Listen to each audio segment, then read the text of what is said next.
એક એવું ધામ જ્યાં એક સાથે ભક્તોને થાય છે ઈશ્વરના 3 સ્વરૂપના દર્શન, જ્યાં દર્શન કરતાની સાથે જ ભક્તોની મનોકામના થાય છે પૂર્ણ.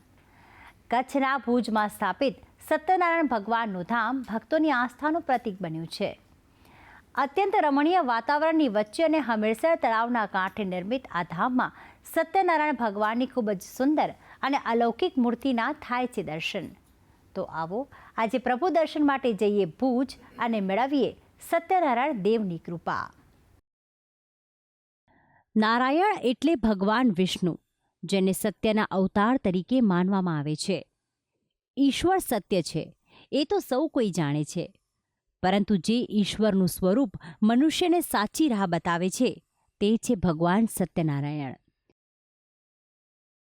આમ તો ગુજરાતમાં ભગવાન સત્યનારાયણના ખૂબ જ જૂજ મંદિર આવેલા છે, પરંતુ એમાંનું એક મંદિર છે કચ્છના ભુજ તાલુકામાં હમીરસર તળાવના કાંઠે બિરાજિત ઐતિહાસિક ભગવાન સત્યનારાયણનું ધામ.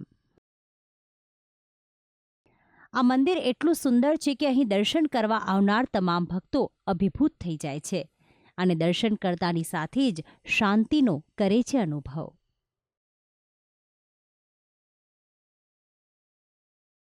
આ મંદિરમાં માત્ર ભગવાન સત્યનારાયણના જ નહીં, પરંતુ ભગવાન સૂર્યનારાયણ અને લાખેશ્વર મહાદેવના પણ થાય છે દર્શન. ત્યારે ભક્તો પણ આ મંદિરમાં ત્રણેય દેવોના એક સાથે દર્શન કરીને જીવનને ધન્ય બનાવે છે. ભક્તો પણ આ મંદિરમાં આવીને પોતાના દરેક મનોરથ પૂર્ણ થતા હોવાનો અનુભવ કરે છે અને મહિલાઓ દ્વારા પણ આરતી અને ભજન કીર્તન કરીને શ્રી સત્યનારાયણની ભક્તિ કરવામાં આવે છે. આ મંદિર રાજવી પરિવાર દ્વારા બંધાવવામાં આવેલ છે. આ સંકુલમાં સત્યનારાયણ ભગવાનના મંદિરની સાથે શ્રી લાખેશ્વર મહાદેવનું મંદિર તથા સૂર્યનારાયણ ભગવાનનું મંદિર પણ આવેલ છે. એ ઉપરાંત ભૂકંપ પછી નવું કથા મંડપ બનાવી 20 વર્ષ પહેલાં કથા મંડપ પણ બાંધવામાં આવેલ છે. આ કથા મંડપમાં મહિનાના 4 દિવસે એટલે 2 એકાદશી, પૂનમ, અમાસના દિવસે સામૂહિક ભગવાન સત્યનારાયણની કથા થાય છે વિષ્ણુ સહસ્ત્ર નામ સાથે.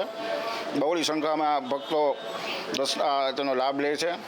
ભગવાન સત્યનારાયણ પાસે સાથિયા પૂરવાનું પણ અનેરું જ મહત્વ છે, જેમાં દર પૂનમે કથા અને અનુષ્ઠાન નિમિત્તે ઘઉં કે ચોખાથી સાથિયા પૂરવામાં આવે છે અને પોતાની મનોકામના ભગવાન સમક્ષ વ્યક્ત કરવામાં આવે છે.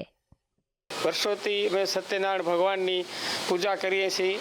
આસ્થા પર સત્યનારાયણની કથા, વાર્તા તથા પ્રદીપાનંદ સ્વામી પણ ઘણી વખત અહીંયા કને દર મંગળવારે ભાગવતનું રસપાન કરાવે છે, એમાં પણ અમે ભાગ લઈએ છીએ. અને વર્ષો પુરાણું આ મંદિર છે, એમાં શ્રદ્ધાથી માણસો પોતાની માનતા માને છે, એની પૂરી થાય છે. સાથિયા પૂરે છે બહેનો અને ભગવાનની પૂજા અર્ચના બધું ભાવપૂર્વક કરે છે અને ભગવાન એની બધી ભાવનાઓ પૂરી કરે છે. ભગવાન સત્યનારાયણ દેવનો મહિમા જ કંઈક અનેરો છે. ત્યારે આ ધામમાં સત્યનારાયણ દેવની મૂર્તિના દર્શન કરીને એક વિશેષ સુખ, શાંતિ અને સંપદાની પ્રાપ્તિ થાય છે. આ મંદિરની સ્થાપના પાછળ એક પૌરાણિક ઇતિહાસ પણ જોડાયેલો છે. કહેવાય છે કે જે તે સમયના કચ્છના એક રાજવી પરિવાર દ્વારા તેમની મનોકામના પૂર્ણ થતાં આ ત્રણેય મંદિરની એક સાથે સ્થાપના કરવામાં આવી હતી.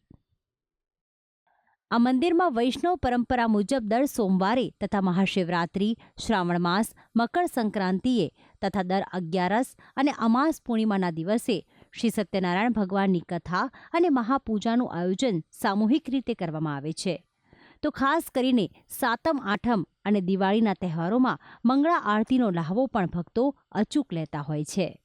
તો આમ દૂર દૂરથી ભક્તો આ ધામમાં દર્શન કરવા આવે છે અને પોતાના જીવનમાં સુખ અને સમૃદ્ધિ આવે તેવી પ્રાર્થના ભગવાન સમક્ષ કરે છે. ભક્તિ સંદેશ, સંદેશ ન્યૂઝ, ભુજ, કચ્છ.